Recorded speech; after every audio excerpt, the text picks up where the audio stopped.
La tasa de suicidios en Colombia va en aumento. Según Medicina Legal, en 2023 esta cifra se incrementó en un 11% comparado con 2022. Cerca de 3.000 personas se suicidaron en nuestro país y más de 30.000 intentaron hacerlo. Pero, ¿qué hay detrás de estos fatales desenlaces? Entre los diagnósticos más comunes se encuentran el trastorno mixto de ansiedad y depresión, la ansiedad no especificada, la ansiedad generalizada, el episodio depresivo moderado, la perturbación de la actividad y la atención, los trastornos de adaptación y la esquizofrenia. En Cali los datos son impactantes. Hay intentos de suicidios y las cifras muestran que la población joven es la más afectada. Lo mismo que pasa en todo el país, en donde la tasa de mortalidad en la juventud por suicidios es de 9.1 casos por cada 100.000 personas. Los trastornos de ansiedad, de depresión o los mixtos llegaron en 2023 a los cerca de 30.000 diagnósticos en la ciudad, la tercera de Colombia con más casos. Y entre los factores desencadenantes para esta decisión también están los problemas de pareja, familiares o económicos. La Asociación Internacional para la Prevención del Suicidio asegura que por cada suicidio hay muchos más que intentan suicidarse o tienen ideas suicidas graves, y el comportamiento suicida impacta profundamente a las familias y comunidades y sigue siendo un desafío universal con millones de afectados. ¿Qué hacer? ¿Cómo actuar? ¿Cómo ayudar? ¿Cómo buscar ayuda?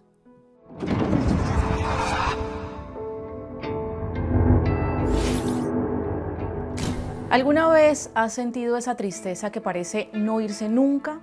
¿Ese miedo incontrolable por el futuro? ¿Sientes que nadie te entiende?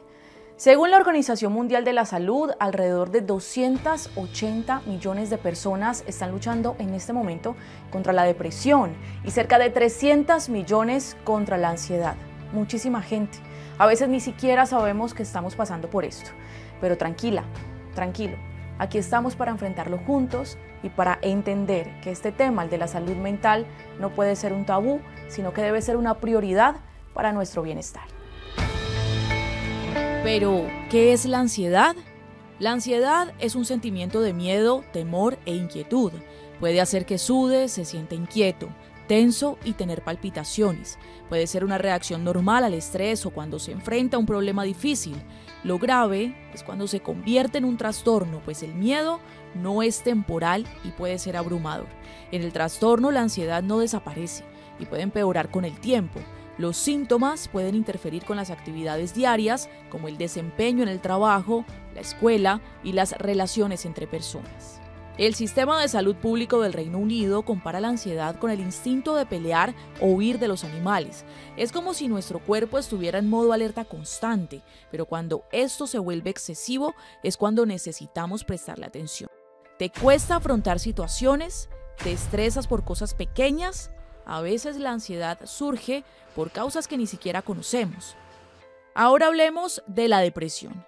No es solo sentirse triste, es más complejo. La Organización Mundial de la Salud nos dice que una persona con depresión puede experimentar tristeza, aislamiento, falta de interés en actividades diarias y cambios en el sueño y el apetito en un periodo de más de 2 semanas. La depresión no distingue, afecta todos los aspectos de nuestra vida: trabajo, escuela, familia. Y es mucho más que estar triste. Hay sentimientos de culpa, baja autoestima, falta de esperanza, alteraciones en el sueño y el apetito y cambios en el comportamiento. Lo primero que hay que aclarar es qué no es depresión y qué no es ansiedad. La tristeza no es depresión y el miedo y la preocupación no son ansiedad ni depresión tampoco. La depresión y la ansiedad son enfermedades en las que el estado del ánimo del individuo se descontrola totalmente. En el caso de la depresión es una tristeza que está totalmente descontrolada y en el caso de la ansiedad es una sensación de miedo y preocupación que está también totalmente descontrolada y que afecta el funcionamiento de la persona. La primera vez que accedí a terapia fue más o menos a los 12 años porque empecé a presentar varias cuestiones relacionadas a la ansiedad. Me generaba mucha ansiedad el colegio, tuve situaciones como de bullying.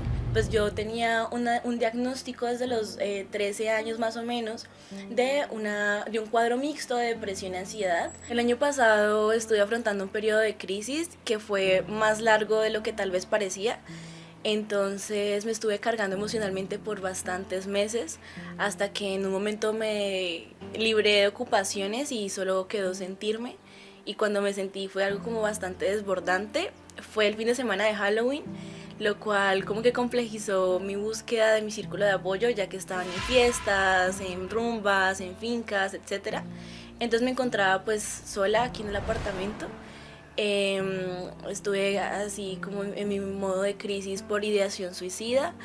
Y pues lo que más me estabilizó en ese momento fue mi gata, como que estuvo allí como, hola, aquí estoy, aquí estamos en tiempo presente. La línea a la que acudí fue la línea numeral 106.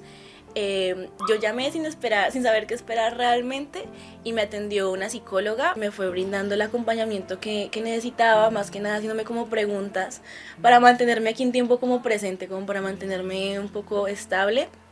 Y pues entre esas preguntas me preguntó como que con quién estaba, manifesté que estaba sola. Entonces me dijo que si necesitaba que me pidiera una ambulancia porque lo más urgente era ir a urgencias. Entonces pues manifesté que sí, me llamó una ambulancia, fui directo a mi IPS y allí me atendieron. Lamentablemente, estos trastornos aumentan el riesgo de suicidio. Hay que decirlo, no podemos ignorarlo. Y aunque durante muchos años hemos escuchado que es mejor callar y no hablar sobre el tema para no incitarlo, no motivarlo o no atraerlo, los expertos han intentado derribar este mito y piden a gritos que lo hablemos, que emitamos la alerta y que incluso podamos ayudar a aquella persona que está en riesgo.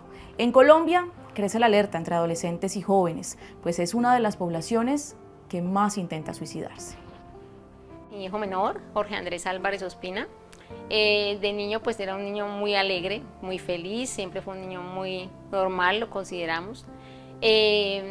Pero en la adolescencia, en la preadolescencia, como a los 10, 11 años, empezó a aislarse, a querer quedarse solo, a no querer jugar con los otros niños, bueno, a querer quedarse muy aislada, hasta que no encontramos una conversación en el celular que decía que él era una basura, que no quería saber nada de la vida, entonces ya empezamos a ver que había algún problema serio. Recién cumplido los 14 años, se suicidó a esa edad, pues se lanzó del 5º piso del edificio donde nosotros vivíamos. Básicamente es este intento de silenciar un dolor o algo que me está pasando y que no sé cómo tramitarlo, cómo gestionarlo, y cuando mis recursos ya han rebasado el síntoma de alguna manera, entonces la forma de silenciar ese síntoma suele ser recurrir en última instancia al suicidio. Hay una creencia muy común y es que el suicida realmente se quiere morir, y realmente lo que el suicida muchas veces quiere no es morir, lo que quiere es silenciar o acallar algo que le está angustiando y que no sabe cómo resolverlo, cómo tramitarlo internamente. Realmente él era un niño muy callado, él no contestaba, él no contestaba absolutamente nada. Yo hablaba con él, sí, pero él me decía claramente que a él no le interesaba la vida para nada. Él nunca ocultó nada, pero tampoco, o sea, yo ahora veo que mi hijo hizo un proceso, una lucha muy grande internamente, ¿sí? Porque quería, digamos, por un lado quería vivir, pero por otro lado no. O sea, tenía una depresión demasiado arraigada, no había motivo aparente, de verdad que no lo había, o sea, un motivo de raíz, que uno dijera, bueno, algún duelo, que hubiera habido algo en la familia, algo en el colegio. No, o sea, realmente él era muy buen estudiante, muy buen deportista, ¿sí? Sacaba muy buenas calificaciones, era el top 16 a nivel nacional en el tenis de mesa, un deporte muy, muy complejo, ¿sí? Entonces, la verdad es que él estaba así tieso, o sea, yo me acuerdo que caminaba así, como si se hubiera tragado una varilla, o sea, era algo muy extraño. Y pues empeoró cuando nos pasamos a vivir a un apartamento allá donde fue el suceso, pues allá empeoró mucho. Realmente allá empezó a cortarse, a hacerlo el cutting, que yo conocí que era el cutting, yo no sabía nada de eso, pero ahorita eso se ve mucho en los jóvenes, ¿sí? Esa adicción a las cortadas, a hacerse daño. Hay como dos grupos grandes de pacientes con riesgo suicida. Uno son esos pacientes que tienen realmente una enfermedad de fondo, que vienen planeando hace algún tiempo suicidarse, que tienen dentro de su pensamiento una situación que los va a llevar al suicidio, mientras que hay otros que obedecen más a una situación impulsiva, es una situación que se desencadena casi que de un estresor inmediato, cosas como me dejó la mujer, me quedé sin trabajo. Hay muchos motivos, tal vez son infinitos, digamos, la cantidad de posibilidades por la que una persona puede llegar a esta conclusión. Sin embargo, sí es importante destacar que las principales condiciones de enfermedad mental relacionadas con el riesgo suicida son la depresión y los trastornos de ansiedad. Y es importante hacer un llamado, es porque más del 90% de los suicidios que se consuman en nuestro país son potencialmente prevenibles. Algunos síntomas de una persona con depresión son pérdida de interés, tristeza, cambios en el sueño y la concentración. Y la ansiedad se puede manifestar de diferentes formas, como náuseas, dificultad para respirar, pérdida de apetito, sudoración, fatiga, palpitaciones e incapacidad de conocer gente o salir de casa. Cuando las cosas se complican, las señales de alerta suelen ser evidentes. Es hora de prestar atención y, lo más importante, no caer en mitos. En un mundo donde hay que estar bien y parcharse y ser feliz y sonreírle ante los problemas y aprender y seguir para adelante. Entonces, como el normalizar tanto en que simplemente tenemos que ser felices y ya, hace que cuando tú estás en tu momento más profundo de tocar fondo, sientas que no estás haciendo bien las cosas. Entonces creo que lo primero, lo más difícil es validar que necesitas una atención psicológica, una terapia y un tratamiento también psiquiátrico a veces. Porque también es salirte como de lo normativo y chocarte un poquito ante el mundo y de decir, van a pensar que estoy loca. Entonces como que eso dificulta ya de por sí el acceso, porque hay muchos estigmas con respecto a recibir terapia, a los trastornos mentales, a las afectaciones psicológicas. Siempre que una persona esté refiriendo una alteración de su estado de ánimo, que no se sienta bien, lo peor que podemos hacer es normalizar ese estado del ánimo de las personas. No podemos decirle, sí, no te preocupes que estar deprimido es normal, no te preocupes que estar ansioso es normal. Nunca será normal tener una alteración del estado del ánimo, y sobre todo cuando es una alteración del estado del ánimo que afecta el funcionamiento de la persona. Entonces lo primero, no ignorar esas primeras señales. ¿Sí? Cuando hay una alteración del estado del ánimo, hay que motivar a la persona, que es la segunda recomendación, a que consulte con personal especializado, sea un médico, sea psicólogo, sea un psiquiatra. ¿Para qué? Para definir pues el tratamiento que se requiera, sea un tratamiento con psicoterapia, sea un manejo farmacológico. Y lo tercero, nunca ignorar cuando una persona manifieste pérdida del interés por su vida. Cuando una persona empieza a manifestar ideas de muerte o ideas de suicidio, eso es una alerta, eso es una bandera roja que tenemos que tener en cuenta y no la podemos ignorar. Tal vez el más importante de abordar y de considerar es el tema de que el intento suicidio o las comunicaciones suicidas son para llamar la atención. Miren, esto es de los aspectos más graves que pueden existir, porque al partir de ese tabú podemos desestimar o subestimar el riesgo real que tiene una persona de suicidarse. Entonces, el primer tabú que debemos romper es que nunca una comunicación o un acto suicida está orientado a llamar la atención, ¿sí? Adicional a ello, hay otros tabús, uno lo mencionamos ahora, y es que hablar de suicidio puede inducir el suicidio. No es cierto, conocemos que al contrario, la posibilidad de que se pueda hablar de este tema en diferentes entornos puede facilitar el comunicar que algo está mal o que se requiere ayuda. También este tema de que el suicidio es de cobardes hace que para las personas sea más difícil comunicar tanto a su familia como a su entorno cercano de este riesgo y perder la posibilidad de ser atendido oportunamente. Uno casi nunca lo pregunta, pero realmente lo que hace, uno debería, cuando ve una persona en una situación que uno considere de vulnerabilidad, debería acercarse y de una manera cauta preguntarle si está considerando la posibilidad de suicidio. Cuando hay una cadena de sucesos como tristeza profunda, aislamiento, de repente empezar todo el tiempo como a mencionar, hay personas que empiezan a hacer pequeños comentarios como ¿y si yo me muriera? ¿Y si yo no estuviese aquí? ¿Qué pasaría? ¿Ustedes qué harían sin mí? O empiezan a desprenderse de posesiones muy valiosas, de elementos que son interesantes, se aíslan de las personas, su comportamiento cambia de manera abrupta. Estas son señales que probablemente nos estén indicando que hay una tendencia hacia un suicidio probablemente. También hay que decir que las personas que sufren o están diagnosticadas con depresión mayor tienen una prevalencia o una incidencia más alta que otras al suicidio. Una persona que era jovial, que estaba sonriente, que le ponía la ficha a todo y de repente la vemos desanimada, la vemos irritable y uno dice, ¿quién sabe qué le está pasando? ¿Sí? Eso, quién sabe qué problema tiene y se descargó conmigo, pero eso se vuelve una constante todos los días, no necesariamente tiene que estar llorando, uno debe decir, oiga, aquí está cambiando el patrón de conducta, lo que era habitual para esta persona no está haciendo, ¿qué está pasando? Perdámosle el miedo a preguntar, ¿estás bien? ¿Necesitas algo? ¿Te puedo ayudar en algo? Sí, a veces porque no me digan, no, estoy mal, tengo estos problemas, uno no pregunta. Y a veces lo único que está buscando esa persona es alguien que conecte con su emoción y le ayude a transitar ese momento.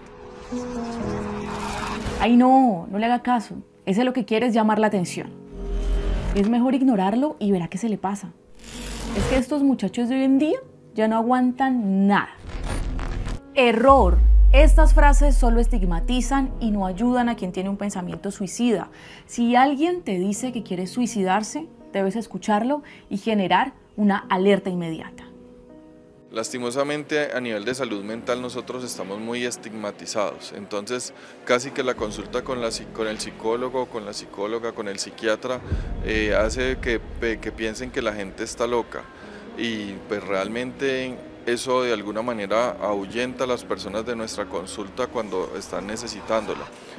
Alrededor del suicidio hay miles de mitos, pero nada de esto pues realmente es cierto como mito de lo que se está hablando, porque esto no tiene que ver con el carácter, o sea, cualquier persona es susceptible de llegar a un cuadro depresivo, por ejemplo. Básicamente él había que obligarlo a ir al colegio, había que obligarlo a ir al deporte, había que obligarlo, todo era por obligación, él lo hacía como por obedecer una norma, una regla, muy pesado físicamente, como moverse, como pararse, era alto, delgado, y todo era muy, o sea, muy pesado para él, sí, como que todo le pesaba. No quería ninguna parte de vida social, él no quería absolutamente nada que ver con compañeros, los adolescentes quieren estar como, tal vez con los padres son un poquito pues lejanos, pero con los compañeros sí quieren estar en sus grupos. No, él no quería estar con nada ni con nadie, solo quería estar en su cuarto leyendo o durmiendo.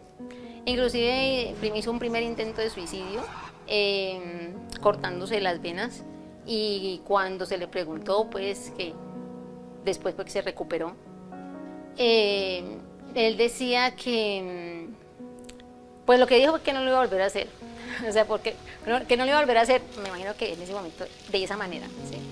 Porque era muy doloroso, pero él tenía una mente hacia la muerte, es decir, inclusive la psicóloga que nos atendió de forma particular dijo que él tenía un plan, ¿sí? Él tenía un plan y que él estaba planeándolo y que él ya había tomado la decisión. E inclusive nos fue a preparar a nosotros para que si pasaba algo no nos sintiéramos culpables, porque él ya había tomado su decisión. Y una de las salidas posibles es la familia, la sociedad, quien soporta, quien sustenta, ¿cierto? Quien sostiene y quien aloja ese malestar y ese sufrimiento, y no simplemente quien dice, no, de esto no podemos hablar, ¿cierto? Como es horrible que estés pensando en quitarte la vida, ya, yo no quiero escuchar, ¿no?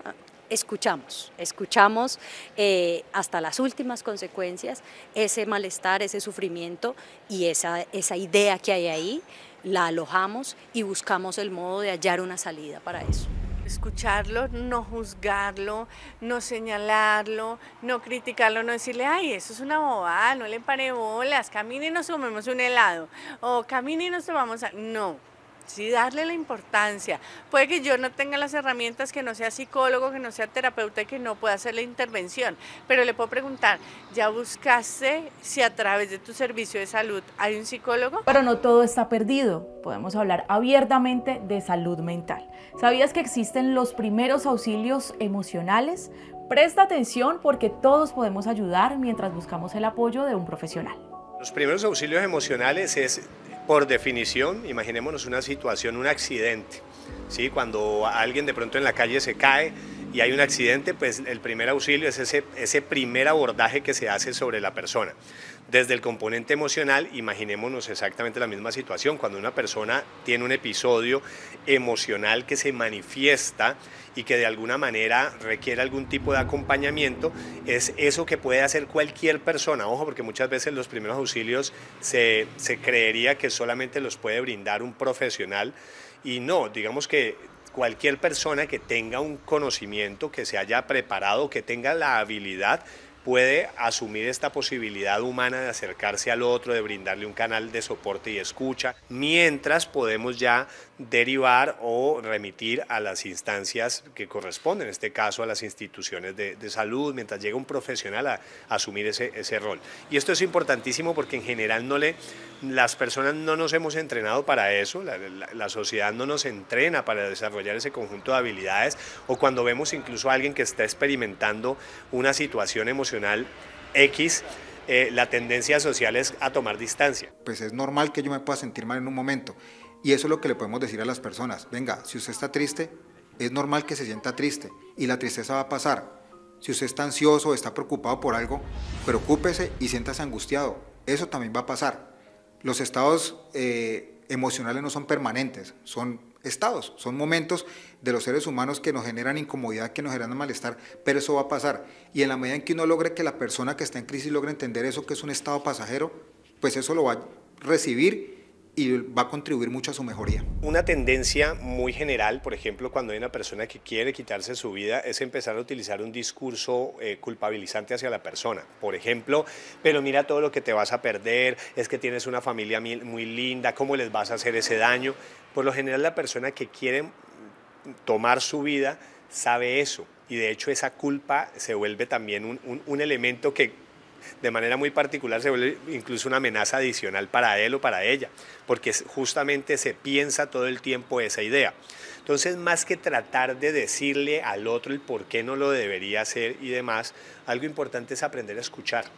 El síntoma suele reducir considerablemente cuando la persona encuentra a un otro que lo escuche. Entonces no es de convencerlo, no es de impedirlo, no es de forzar, no es de invadir su espacio, sino de generar justamente un acercamiento desde empático que le permita al otro sentirse en confianza para poder hablar. Mientras esté hablando, probablemente no vaya a hacer nada en contra de sí mismo. Mientras la persona está hablando, puede desahogar, puede liberar, puede canalizar, y su tensión, su sensación baja muchísimo.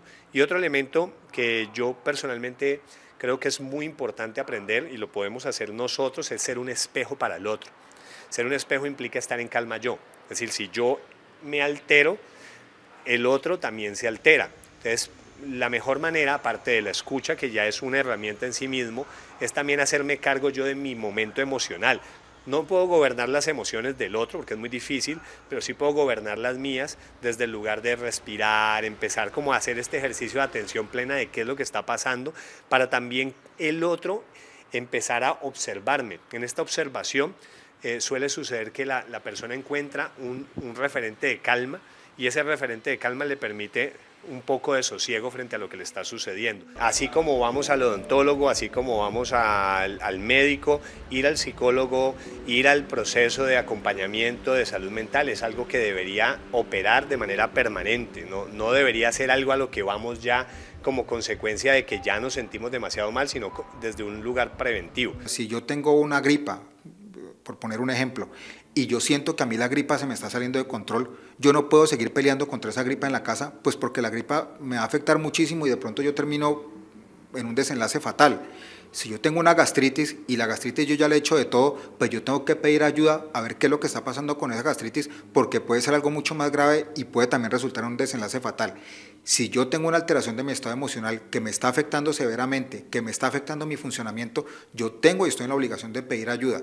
Y si yo pido ayuda, seguro que yo la voy a recibir y va a evitar que yo vaya a tener unas complicaciones o unos desenlaces fatales como con cualquier otra enfermedad.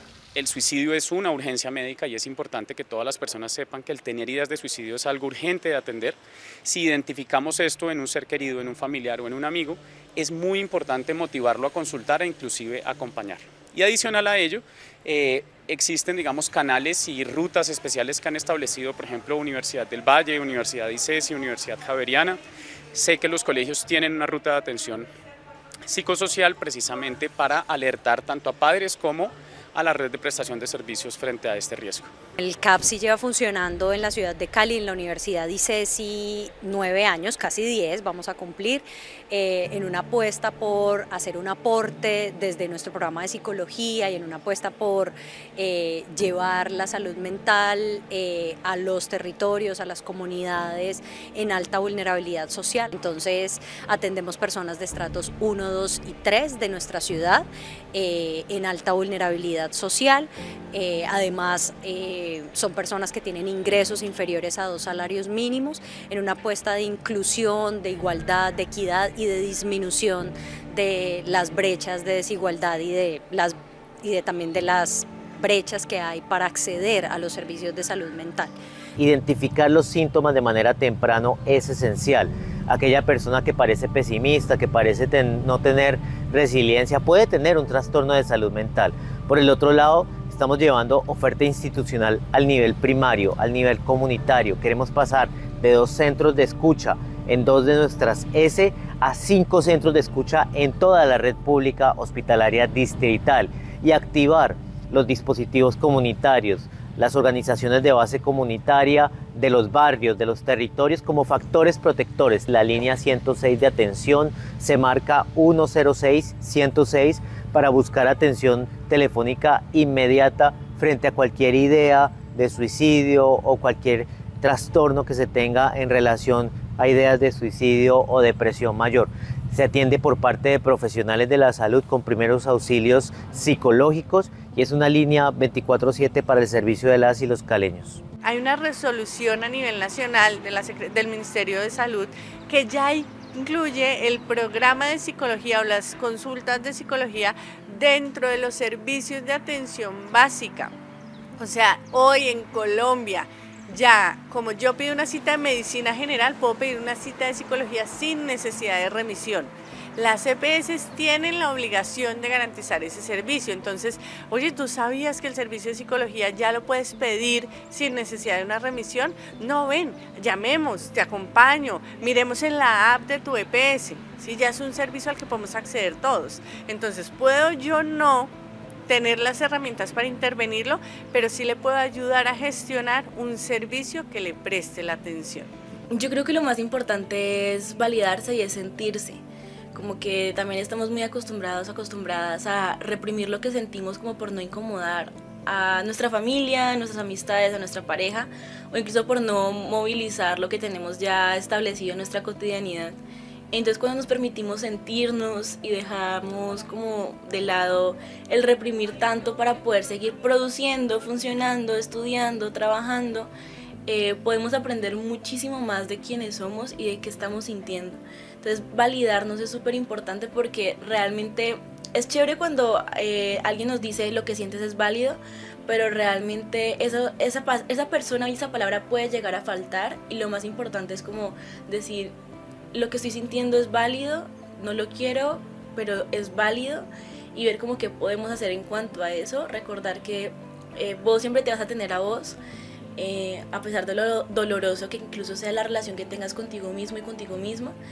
Entonces como que recordar que te tenés, recordar que también un llamado de auxilio nunca sobra, es necesario, es a veces urgente y realmente pedir auxilio salva vidas, acudir a un llamado de auxilio puede ayudar a que tú salves una vida. Entonces es como también romper un poco con el tener tanto miedo a pedir ayuda. Y yo creo que también recordarnos mucho como qué nos mantiene, o sea, qué hace que nos despertemos al día a día. Si hay un motivo, un sueño, una propuesta, un querer, un ideal. Recuerda siempre buscar la ayuda de un profesional. No estamos solos y hay salidas. Todos somos responsables de nuestra salud mental. Algunas recomendaciones son reconocer que el miedo, la rabia y la tristeza son emociones normales de los seres humanos. Lo que no es normal es llevarlas al extremo, la depresión y los trastornos de ansiedad. La actividad física, tener una alimentación balanceada y buenos hábitos de sueño también nos ayudan a cuidar nuestra salud mental. Comprende que no controlamos nada ni a nadie. Intentar hacerlo nos afecta emocionalmente. Piensa siempre antes de actuar. Todas las decisiones que tomemos deben tomarse con tranquilidad. Busca compañía, habla, desahógate, busca a un amigo o familiar de confianza y cuéntale cómo te sientes. Vive de manera saludable, toma decisiones con calma, habla y respira. Recuerda, la depresión y la ansiedad son tratables. Cuidémonos unos a otros.